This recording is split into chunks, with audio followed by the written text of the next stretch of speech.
الكره لمحمد مسعد قائد فريق النادي الاهلي، يحاول الانطلاق محمد مسعد من الناحيه اليمنى، يلعب كره طويله في الامام الى فيكتور يمررها يتركها الى مالك معاذ، مالك يتقدم داخل منطقه الجزاء ولا وجود لشيء، لا وجود لشيء في الكره المشتركه بين مالك معاذ وبين احمد الدوخي. وهنا حكم اللقاء يحتسب خطأ، يحتسب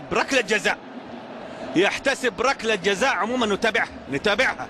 شوفوا الاهتمام وشوفوا ردة الفعل.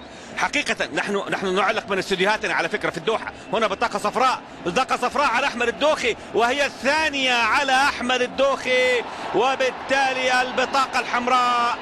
وسبحان مغير الأحوال من حال إلى حال، سبحان مغير الأحوال من حال إلى حال، من الاكتمال، من التعادل، من التسيد، إلى طبعا النتيجة متعادلة بهدف الهدف، ولكن هي ظروف صعبة، وهي لكل مباراة ظروفها. هذه عادة كرة مالك معاذ، هذه الكرة المحاولة، وهنا دخول أحمد الدوخي، وهنا وقوع مالك معاذ في لقطة.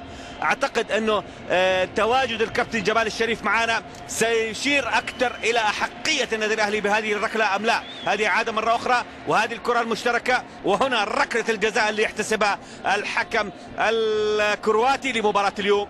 ركلة جزاء لصالح فريق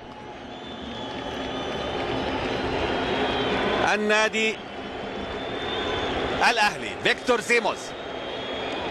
فيكتور سيموز أمامه عبد الله العنزي. هدف لو جاء للنادي الأهلي سيكون في وقت مناسب. إيفان فيفيك حكم اللقاء يحتسب ركلة جزاء لصالح النادي الأهلي، ومعها يعطي بطاقة صفراء ثانية لأحمد الدوخي، وبالتالي بطاقة حمراء إبعاد عن المباراة. النصر ب10 لاعبين منذ الدقيقة 43، وركلة جزاء أهلاوية. فيكتور سيموز. أحمد الدوخي يخرج، أحمد الدوخي اللي يعني لعب في الهلال والاتحاد والنصر. محظوظ أحمد الدوخي بلعبه في هذه الفرق. سيموز في المرمى، سيموز يسجل في المرمى هدف ثاني لصالح النادي الأهلي.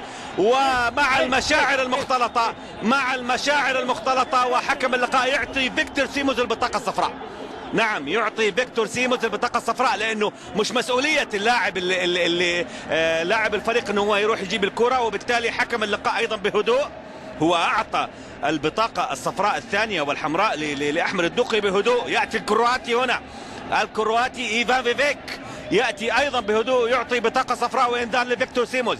هذه عادة ركلة الجزاء، وفيكتور سيموز سجل باليسرى على يسار عبد الله العنزي، والكرة في المرمى. هدف أهلاوي ثاني، هدف يعيد الحسابات للفريقين. والله شيء يعني هي إثارة، لأنه أنت تشاهد الكرة في المملكة العربية السعودية.